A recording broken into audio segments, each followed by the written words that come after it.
United Kingdom. We do Galwafurka American. We do Dungo. Dunyawan, we do Wilsulga. Bullamunchulga. Mayonda will unite the kingdom. We do Galwafurka American. We do Dungo. Dunyawan, we do Wilsulga. Simulga, we bulgeka, we rempul can a level. Arimia, Katkana, Barbo, Tagarimpul. Let your loading can a bull when you kiola, Garanya Pay. Young War, Tagadio level. Simulga, we bulgeka, we rempul can a level. Arimia, Katkana, Barbo, Tagarimpul. Let your loading can a bull when you kiola, Garanya Pay. Young War, Tagadio level. Bullamunchul, yeah. We unite the kingdom. We do Galwafurka American. We do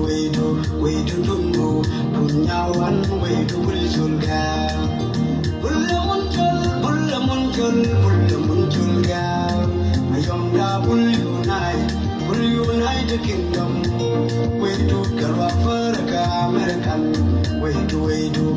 Dungo. Dunyawan, we do Wilsulga. We damo muno put yaran. Come good in the year. A king wagon with the yellow, with the American. A god caretaker. The cool jargon cooker. We damo muno put yaran. Come good in the year. A king wagon with the yellow, with the American. A god by label. The cool jargon cooker. Bullamunchul, yeah. Mayonda will unite the kingdom. We do Galwafurka American. We do Dungo. Dunyawan, we do Wilsulga. Bullamunchul, yeah. Mayonda will unite the kingdom. We do Galwafurka American. We do Dungo. Dunyawan, we do Wilsulga.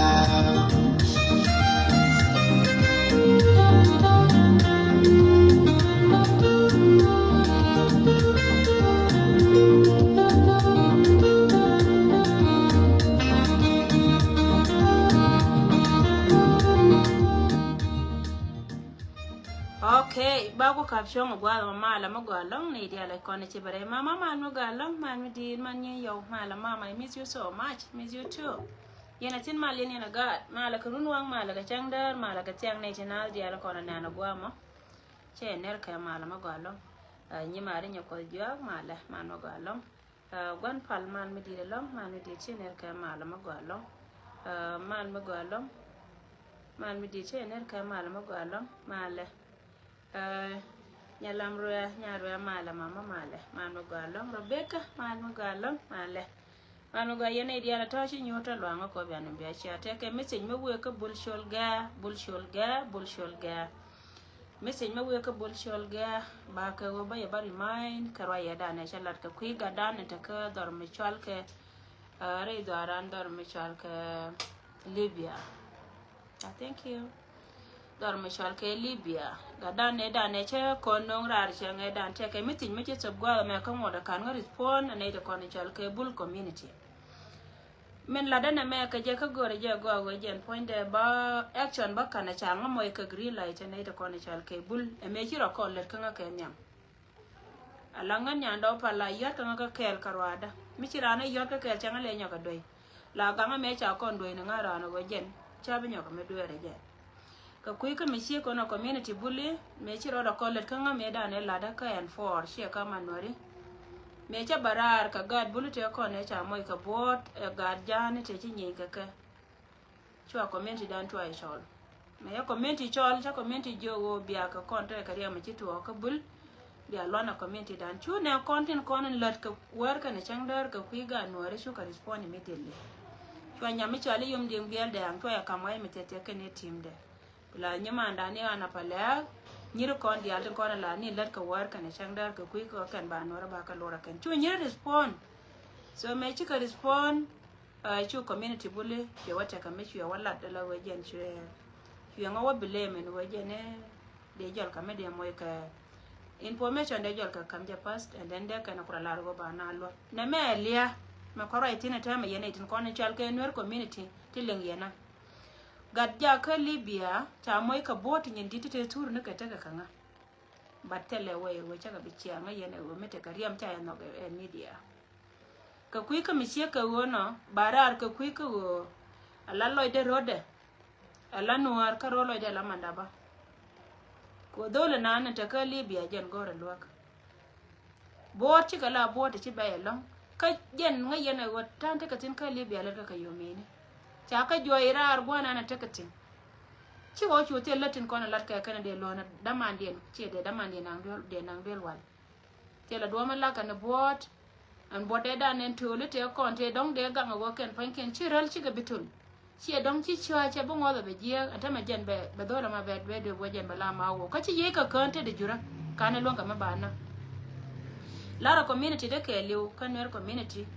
lara yendial lar me chi ka na me ko be dor chi ka ma ngai ram kele alangan na tame tana ta ga ka pe dana me chi la na le kon te ka tin wanda ko pes ka ga nore tila wa jel ne loide ken ban ngan chaka de longa lana karwada ba ben ka yen community ko ba be jogo de dan janen cheto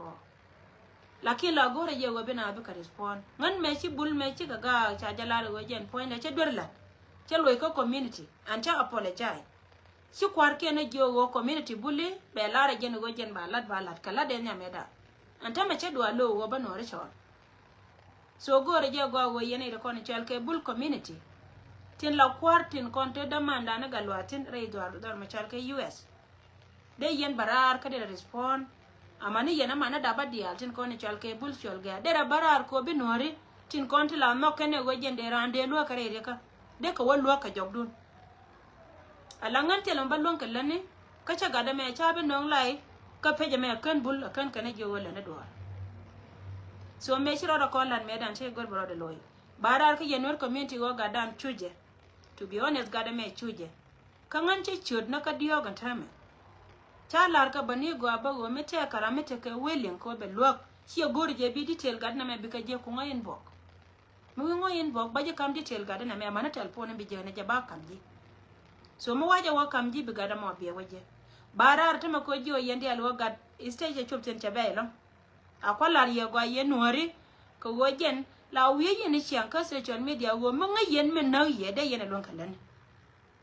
ajala yana ne ta malata dam ko la barar ko mete karama ki lok ce ba ba ciot ka ye ko yela yana la ro mi sia men na ye chiang ai ka bendere lat ka to pu le diene lakin community me ba ga de me berartin we gwar che mi sia ka me cha ko lat la miste ga da na cha ko lat ko no da ka community da cha bilan without your permission yana de ko ne chal ke bul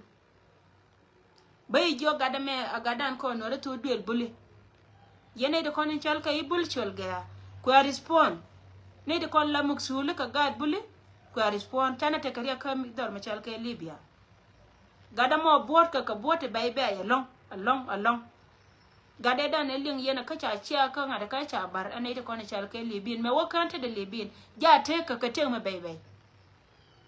milli wa ka bodore duel nan tetin aren duel nan tetin to ka jara artin ka bot ka kel ko jen tere duel gwande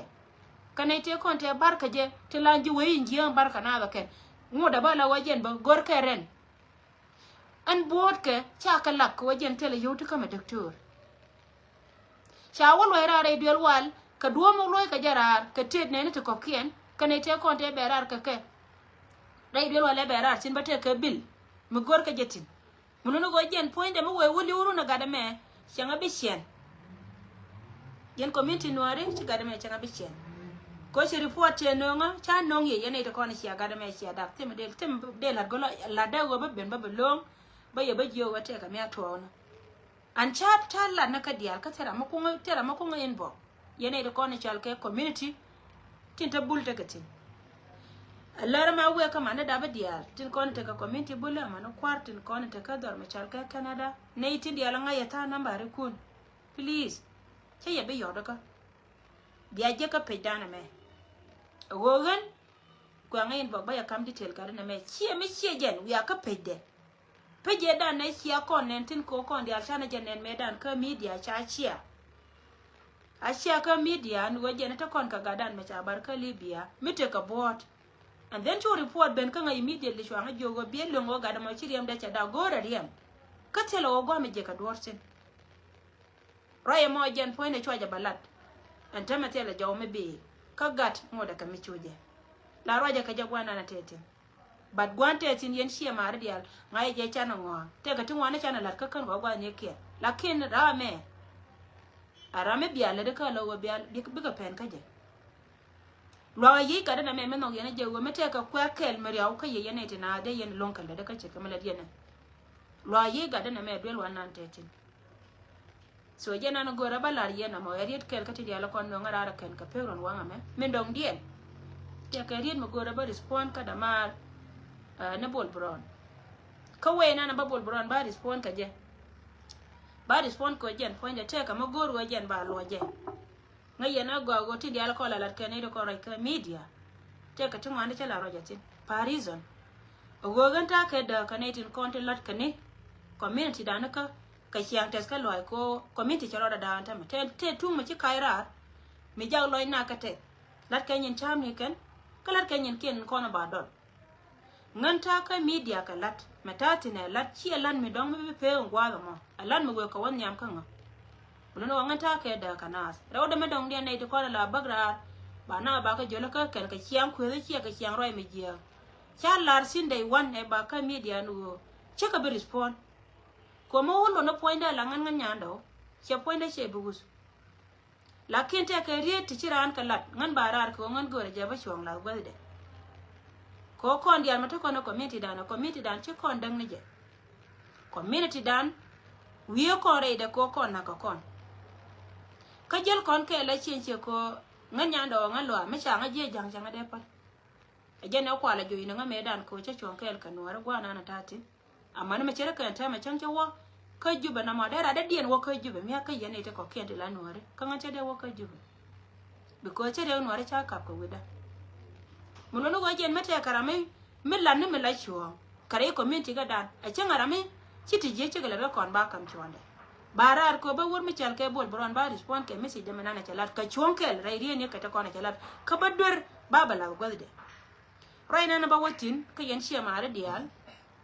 chia ba waka jijin Mr. Bol Brown chia boss Bol Wando.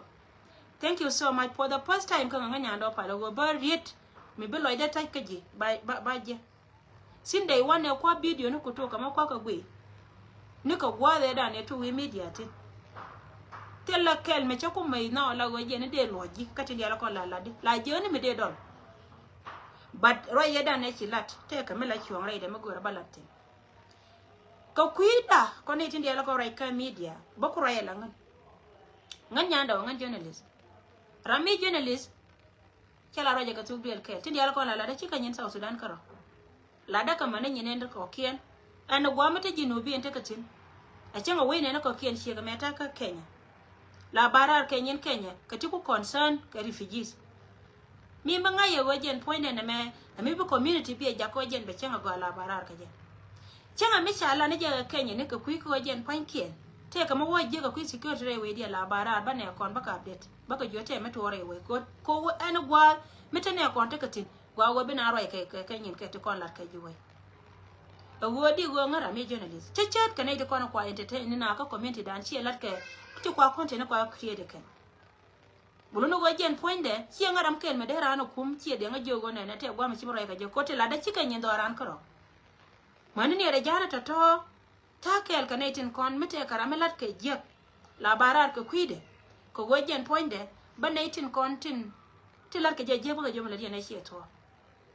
so ko ku ka mi che ka wono ba ye jio yene te ko keno konte right ka community la jori state ti right ka do me do dien tin cha nan ka do me do dien te ba me respond cha mbudi no ku ka chi wa cha nyin kon cha gale ka ri zana cha bi che ba respond je wo yen ti la yen ke lin ka yen karo ngan tele me liangati because tele me la dwer mangaya and go jen point de country right kamelat ka la jori state ka kan doru kwala no an kwala kyon kel ka ke ka kan ne tin na ka te kunai choni ala ter ko ne tin ya ko right ka media so ngan mo go yen me te de me wollen ngai je go wo bia wo lo right la ken chang bia lo right ba che be loy ba bol bron ba loy ko te ka chwon mo go ra ba kan bol bron ka te ka dwer mo go ra ba kan je ba la men kwa bol bron kwa ya respond ga jin bol bron ke ria daro riet kele dwer riet kele chwon riet kele nyam ala chwon ga ji akui kwela ko jen kon ga dia ko right ka community no kon dia an ran to duel en te kara an to duel ka naitin kon chal ke nwer community che ka society dan ke lew an ran te kara mi right kon ko ka nei kon to gwala ma tin chal ka kwar kon che siasin kon to ka jube South Sudan tin ka kon ken mi right na ko bel kon ka ko kana na kana te ka gwa me chikat do ada dien te de choptin cheje me la chuon ka jimin go raba kam ji la chuon te ka rieti chi ga do ada dien te de choptin che ka mi te ka mi shala daran chira ran de kwe ka ga do ada dien badde ga do na da je de ba da de kwe de da wiye ka kwi de ko kon par kon go ngoma na ka kon ka ne tin kon ko to gwa ma ka ne de kon kwa community dan kwa ile ku ko lo wo wini mi ka kwi dan ka chio dan wari farzeno kon ka South Sudan mi che tuon go kel ka kel ka kwarna ler ka ke kalat ka kon je ka te kasin de kon barar kon de kon chal ka gar ke de no wiye ka de kalat lati je badde ramo kwore chi ran do ari ande la rin mi je men dong dien ba ka kon e dialo kon roj mi chal ke lus chi chal ke riete kon chala dana kan ka woy changlat ka kon ti je kana ka kon ke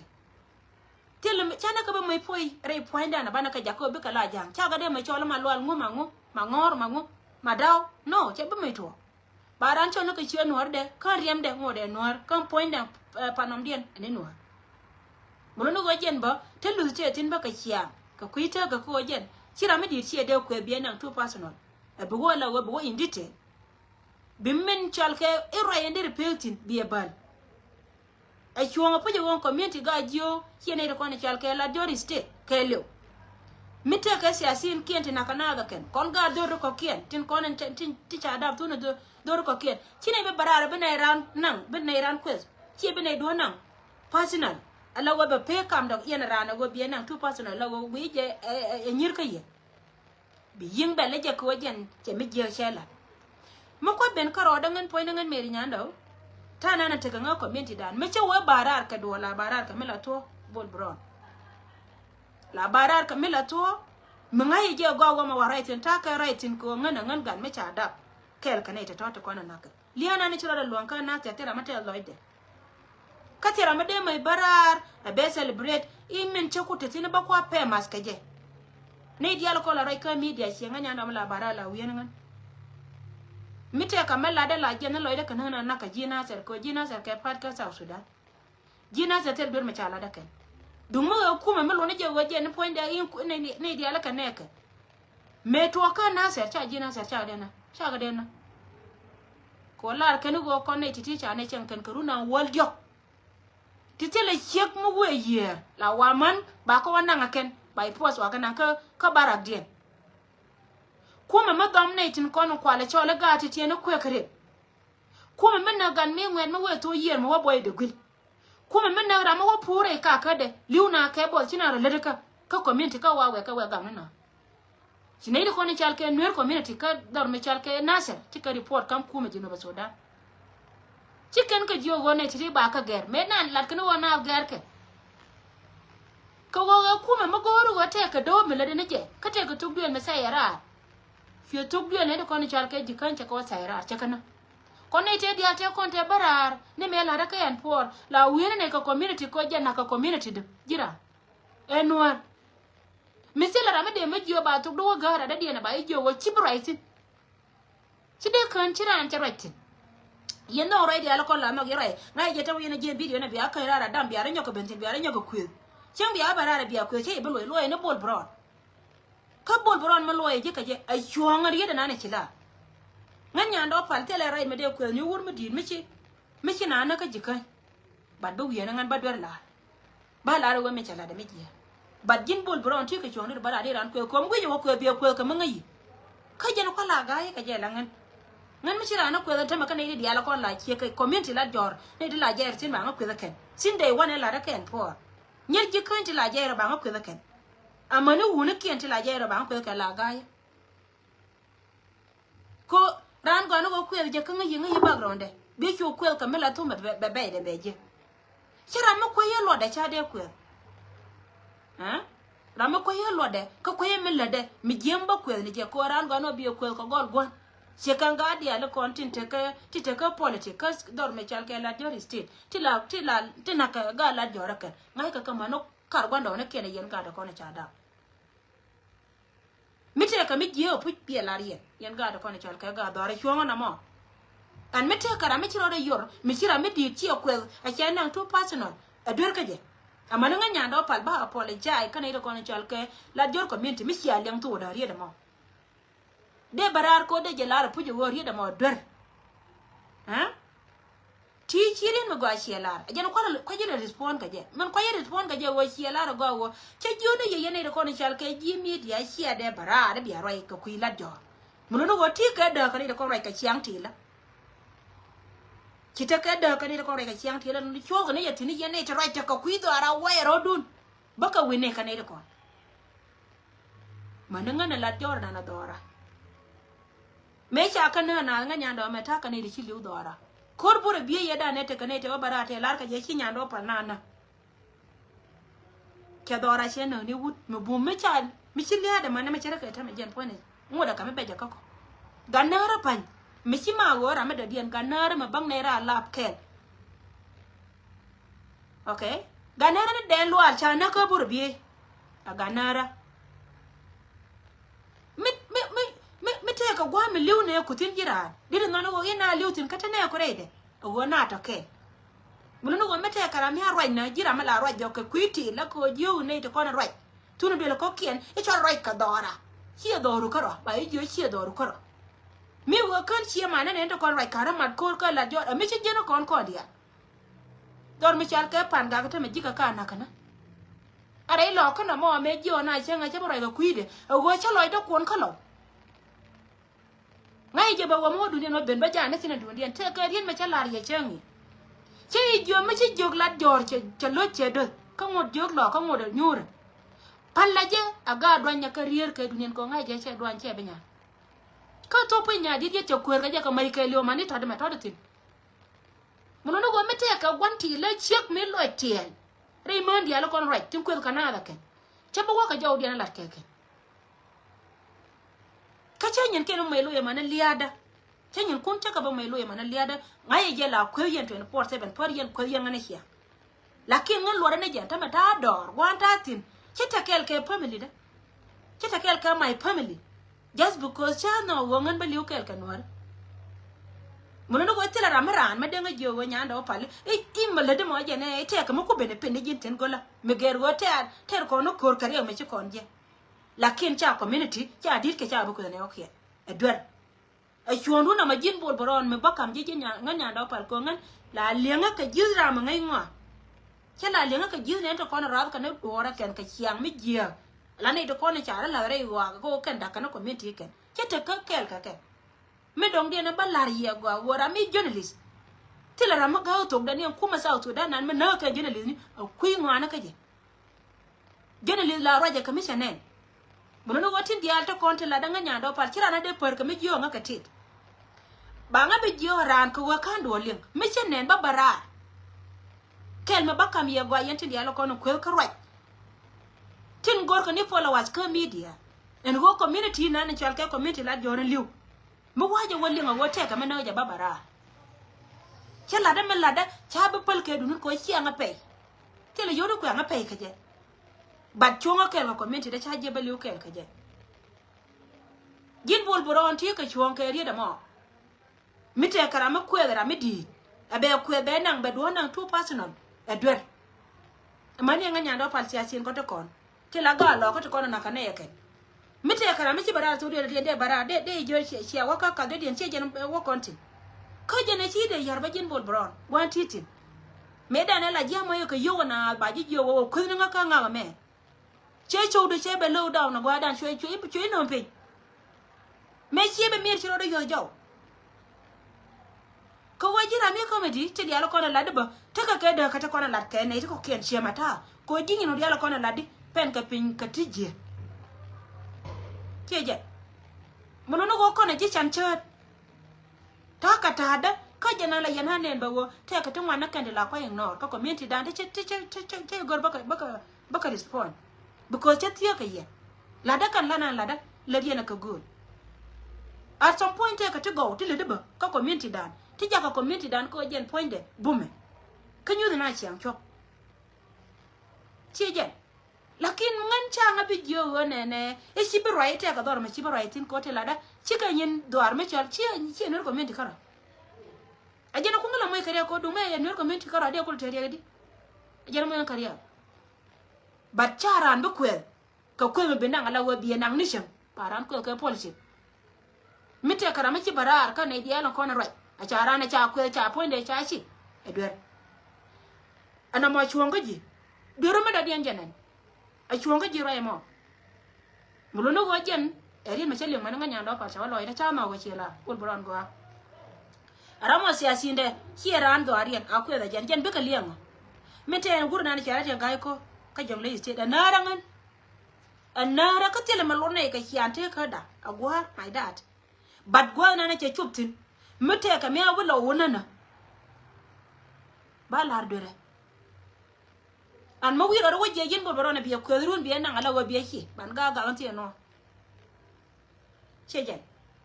eri kenam raw da ma dong dien wur me chal ke do lo root cher respond ga kuide ti dia te kon de la lat kan dia la kon right la bu me obara itin chejen mo ko ye bu ye la wona ma da to tele mananga tin che tele mo ko community ku je moy kariya tin tara je bolboro la raja kami ngai je go community dan na mama ba community be wada hie mi ba community be nong lia la raja la bara la correspond ta wal barwai kame na nan chane wur mi chal ke do lo te respond ke do na kachila ta lon ka nyami chal ke sister je me chanya jo ke je riete konte de lat wur mi chal ke do la me chakalat chwa ba respond ma an ngai yeri de da ne chala mi dong me dera na barara wale be la ro isiasin ko kwedike an loda neje I mean it because wur mi chal ke do lo rut e wun nuara mi cha garma ta kaga mi sie ka wur janga min ko dorian ko jagam ko kuma jino ba Sudan agwa mo ko ndi aro no kontin kon jino bi dia mi ci wore de ci de wo barar ko wo cha ji moy ka bo ma gar ci do die mi na ni sie mori e bina be larie de da ri de lar ka wur mi chal ke do lo rut mi te karama kan je lo amana ne ta jino bi de kon chunkel ka no ra cha lo ke ci erin mi chong ne kwang chora le ye bulna ko mai ke liu kana la ani am point ba jin bol borona no goro de yo kana barar todu kan ye ne la wi ko na gwa na no goro do pantin ci gwa goro de yo tin bat kana ni choptin e bi la ri de dan ci wuna de wo je wo ngan point de mo wo kan ci am kam don mi chal ka kang makana me la gar gwan mo wo kan ci e kam nga ka ye ne de kono kwala choli ci yal mo wo nyor do ri wi pa na mo gwa ne cha la gwan cha yetin mo yana pan nyore de bayana kana ma man no ko be ne yana kana ngana kanata shi kana wurjanga reda mo shi ren maderan mi chwal keran a changa ne chor chi duon cha lo ne dia lakin me chi nyame chal ke inyame sister J nya joket me cha bara me cha respond che re ka dia cha kala la nyen wore ma to me cha da wi cheje angan nyen wore me cha da wi nuar mono no go chawda nuar ka gat ka nuari ka poinde nuar bol bron mono no go mete kara me bara na ka tiel mete ka jaka nywande social media me mi chi tiel pola wa chogwe ka jiken ka kwanyin ko kwa ga chiaken chine ko kien chika bo be ko go baran god ala de ledi ngan nyanda pala me weda na chi jen ka yan puot peje me ka dai wonne lebe ne je chwa nga gor ne 3000 kame gor ka chi go point ne chi wala ne dia la konta ka ngada ka ala de lada jin mi ci lar na la de mi ci jilon ka lanni bina be ka non rodu ci community bo moy ka tiel bina wada ka lebdu ci beto ka ci rada dien melan min lenge min le de min le nga je chi belong ma bi yen so ngan ba ka wala ko respond ka jen ku ka mi chi ka wono an ngai je ba mu wa wali nga kantin dia la ko na la ro al kala ku biya wo dung do chi ale be le nga biya babara ka ku dun la le nga yen siang gwan ku yen tin ka chara ande mai respond ka ye ko yen min le yen ka na me la da cheche ante yo goro ba pere ko na mo chi pulo mo chi jen ko respond ka to ko mi te ka mi sha lad me ku tu ka bala golde chira ran bo kwel ko kwel me chalo go jen point de bien nan ka chiang nyir ka jin ga do ada dien ba no akwel ka ran do arien kwel na ka kan tia sin kon ba na ka yum kwel ko kan ta kan wa ma ka kuidan lakin chira ndor ba nan tu personal la wo jen biran bi o kwel ko kwel me de la ka chin chi ga nun an ngan nya ndo ngai jal jel ngare politique da chi jen ane duor me lat ka bol bron ngai jal jel ga chi jen mulo go point community kana me dini jen karan tibetin ko jen ba destroy ko mo wayo destroy choro destroy batin kam go amebi community me mbi jakob wonya that's why choro sacrifice telo nga security me na me cha kama nyer community karana me lel woto ngodi but chala be cha sacrifice because liu chiamar shejen mulo no wotin dia la konti latke me la chuang ba yin la golde wur mi chal ke do lo ru respond ka weye dana ko respond ka je banyo kama ba loy again and again mugo barara do lo ru banyo kama lo je again and again ba kwit because chene de woto ka tilar ka gadjenga jen cha dab ka gadjenga ma gang chie mane ka kwi right de ko jen chie good leader ba jen chie kwar mago rayeda na chira ke do la root chenyo ko na go apuju go kana mo ina community dan ka bar kala manen na point and South Sudan na 13 ne da konta ka jaken ba ku use ni ko jen chero dan won ngani be chie manana rayeda ra ke chie good leader chie leader mago chie kwar jen chie jen terin malalar ke no cha we nyongo ko kali ai chiembos alala kanga jelo ogo jiran chiro do beto kera ka wala ku yirun kati diala ti barari tomorrow chebe dong tin na me min tu no re chebe dong tin chira nda urai ka roya dan we roi wi mon ne ne ura jere man to pai gad ken kana show ken to ka kon imagine we yana de na betin kina de betin an chiran bit ke wote ka te ka makurano jere de tele me jegrane gilat jor community lat jor tele me chiama kama tele me chi community lat jor mai kama ka tele me gora ka community lat jor anymore but kam go ngate dien ko ken kaneka ha ki wude worai we naiti to kunya we karwai pin edan mo ko ye jota me nyir dia ko la bara la yana ko tera ma cinga mai ka ngade ka tera ma cinga mai yo telephone nyando jini chuji ka lengo tera ma cinga ya telephone ya jamaa lakini la danga na my job chele no ba ka baba da na community ni dia chebe ba da na community da nuara kel ne ka benti wona ka jikan kon dia to chi man chi michi wo ku ene kar ko tel gam wera yatin ko kon dia to chi man chi mena ka jikan chi lo de mate lo de jin ya mena ka benti chi lo de mate kameli ulo chi lo de mate dundo gori o me che ben ko na tame gore je ba kon confuse me dong de na ba nyoka la ri jenen bol bron chenga da na chi no go bo ku jenga chi goy ku dial te ko na yibo pingaru na wol bakel chi kai goy ku dial te ko na chi la chi ka bo pin anta me mi chi wo pel gwana na titin goro wa bilu rai community ka milu rai community ka ngai je wo dor me chal ke nuar cha cha la le je ka mi je kala dini nuar ka je ariya me da ne chi kon ban tin ka chi wo pin wa ga chi wo pin tin gar nyedi my dear brother barai ka jina ka way mugwa ko jin chirai ne gwa ba tele me jema chila nei ki advice mugwa chiengun wo mi jiu na go kon kon pe ko community no kon ko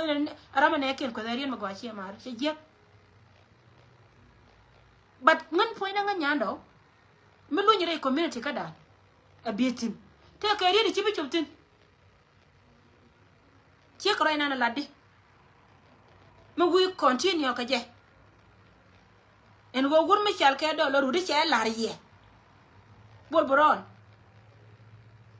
la wo chenda ri ko ne to ko ne chaka na ja ka da pa na ka ka erin mi je or ku medu ko che be je ne ka party do me che chudo bote ore lakin chwara ne to ka liada mina ka ne chi nyon ka ko cha kon ne win mon mina ka ne chi na ye ne chi nyon ka ko an ngai je gwa wonta me chi anin e chi ara palpe gen ko wor ka na da tele win mon me cha don chi ho gen ngai ka je nyi yen chi ngai wo nyi yen ka ne te bombom muno no ko kel me ko ngame proud nganya do pan me chang baliaje de ngai le wore do mo bu ko che yenyan yene to kono kwala chole sau sirene sin chet ke bielun ke biela che yenyan chiane uno ne ko ke che yen a kel me janga ko ngan point ko ngam proud one and that bulu no wor me li wala no today arama go ngan barar ka jen ku ke me chie ka wona barar ko jo ji jin bol bron rai chila de chuo ko ne ka ngai ne je wo jel na dupto ko ne jel kana lakin nganya do pala me ku chi dunda kera la longa ka me ku ya je balla la ji dundo mete mi je mi la je bat ku chi dunda an gur me chal ke do lo run me de ku lo tine je kan me de la je cha ko go cha cho la gar kun poi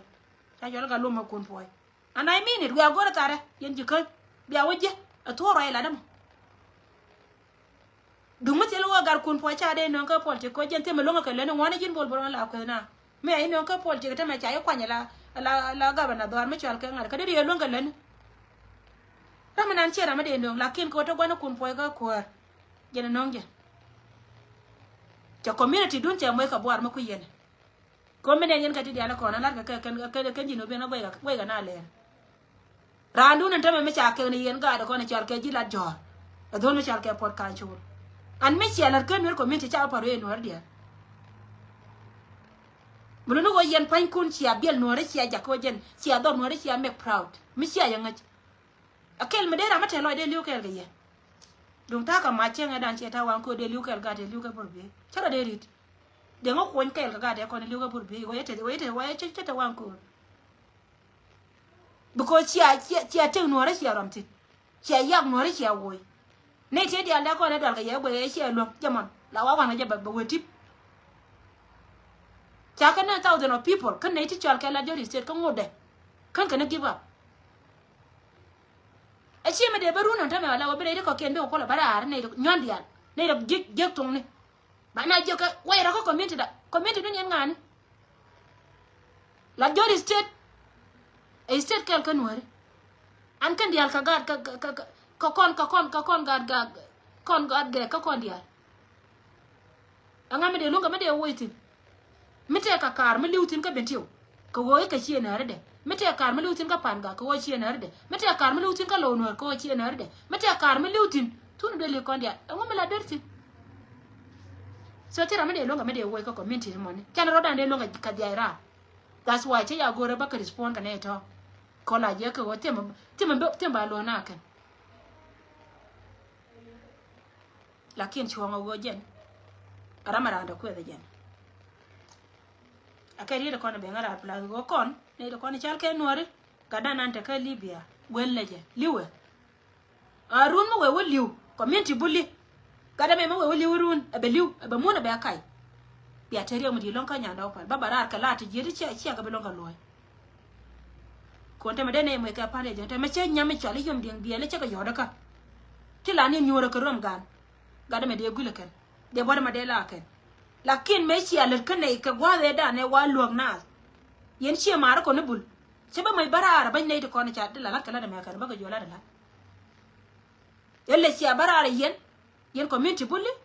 bina ko lo luok ka jog dun an balar ye gwa gada mo liwe mi gira ma gori je wo bi to bi ngai ko en bok ba kam nambare bi wo yoda ka gada mo liwe ke bo ka to ka jara duel ko je ne wala da rode ka gwana tete liwo ka bo ka to ka jara duel ka bodde changwa cha ye lon ka mala ka je ko tele yoda la ka je an bille da ne cha le ne je duel wal wa da ne wa moy kariyam tin doctoria gorde Amo go lo ko kon community chagada mo che tiam goro go de respond quick den ade ko ti lakin community bole che cholan tame ajen choden jona me kan wale biarar ba ya kam di tele gadu na ma mi ma gor lo ko wajen biaw lo mane yen bolo te ka South Sudan ko South Sudan chama bul kan ware mane yen bul South Sudan lo gada mata ka Libya lo aje so je na gora balar yena ma pula go yene de ko keno kono biana me biya wolle ngai je biya barare yi na na ne yeni sha bar chabbe ka ye ance ba respond nyen ko ndi ala kono ci ala ci am menen ko ka respond che ba respond la lenga yelo ba che ba respond community la jora nan tan nuoda dien te ka right sin urmi chal ke den tong du te ka right ko community la jora china woti ne ke wacha kwa gwa business a tele mi jekatin e ma ko ne lo ngwa ma baga bara na we na kana ka la jori se biya ka biya len ne me tele mi jeng ne tin la par ne ko bar kon linga ji we mon nyami chal ke nya lel kaitat kan dole nan min chal ke chieng no me bakarar na ka dok kia ka ler bakarar ko ka nuare an chika be biet ke dundun ene da kono kum yana because ngai je chi ka nganya ndo ngai mala yen chi dun community jikan ko ne yen pain kunte mala dina community jikan ngai mala yen mi ga dun penni peje ti cha lepti go gwe karana ne dandi alladu jan ro do ko go ala jin mu ro ja ko go abita ka pola wastu mo community dan dide lo ni ne ko la ngagwe ka kan chikan wardi te kan ti lo kan ngakan kan ne na kan ngakan chunyira na ko woje na te karame te ka pola wazna siera mi len karoide ma len karoide amawa atade dele ta duka mu wi ta do wori ala ko community ba jilin ko jirandien mu wi la de mele de mu je walong ka media abala mu go ba jilin chu ye ne tiel pin e bu kula wi yara lo ne na te ko na te kwa community le na de ka ke so na meje na gora bala ro mi sheke wono te lo lonka mama moldial come man nuore dial ko kuidor wor ka wanya mama gwanu we chura re tuka so titi kana kono gora ba put down gwada me yene dial ko to gwada mo e dunga dan kana go ba bol bron ba e respond come en kwaje respond ka je wo chi bol bron for the first time nganya ndo pa go ba bol bron roi mi go bela roi chela da roi mi go arai magua wo kon ne ko rai ka media luen na gar kon lakin ara la wachit karan do arian achuo ko mu je ko ku chi nganda me ko wur mi ala kan chora le ko gar jio ka dong chi jo ko gar jio ko kon nuari ti je gar jio kon kaneti kon la poor people ti kon cha long chi ndi dong chi ko jo chi ndi to bi le nong long arode wana mo karan ko ga mu ko ya ran do arian ko jin bi ko ka mangai achuo ngana mo bol bron chirin ma gwala de no anaje manangan baka law ko diala kon baka kudangan ati rambara ban law ko be nan 2% lakin we ben law be la richa nori cha na yumu da ke li chiri ga ko na no chai ba mai gangar ga wanatin lakin mu je wo ko abi nan 2% che ka we na la wa te ni jara na kon roi e bienen ban je ga yonje ban je ka yonje. Thank you so much. Akana baba kamye yene dial ko rai gwala me ko mala ko tekele baro ko gara chero elo. Okay. But there is one idea ko respond bol brown. We are meeting and we are direct to bol brown. And la ji thank you. Plus wo chorre tok yene dollar. Biane la bia be jo wona ne teko wo. E mo o kan tiara le biane na bia kwara la wala ke wurjang. Ko yara dun je antino ndo boya na kake. Yene wurjang asya ma sha ga ma yen wunda rawti. Here na beto because kina ya pot cham yen yo kun ka poinda biane kula bia be jone ne ha mo wote na biane bine ka nga ne ka jam no re dwal kina ga dot ba gam kan entino no kun ine ga dot me ki dor ko wa jodu no bol ron ya waran be biane ne ya wang dun pa e bobo ni mi jema ti no yema de ko na feng da ko la yen ga no ka Uganda ka ne gwen ya la ngade biane chana tin ko me hiem beto wana tinare ko okay. Wanatin. Thank you so much. Che yandi anyo kamene ri ene ri atana na gwa mbara ko gara. Please ka yandi alko mata kaliye. Mo wata ka news yo te ka te lia bana ta tiye na nan ta be bara ri shanga ta ba bara ko changa ai ka to ka do okay te ne de ti ka dun court te na balatin ka men ta baro itin ga je wori lo ga na ala ko nan ta ka South Sudan shi court la lar yen shi ngo ka boy kan ka boy da ya ro ti cha wo ka ba kan ko la wo ki ga wa kwaktin dol ka wo ma wa wole ka la wo ba le di dal ga ne ka ka ne nyen ke la ke lan dien la we na ka wang da tem banya ko balatin bala ne mala mite ka mishi bara mala siriya bala ne so yene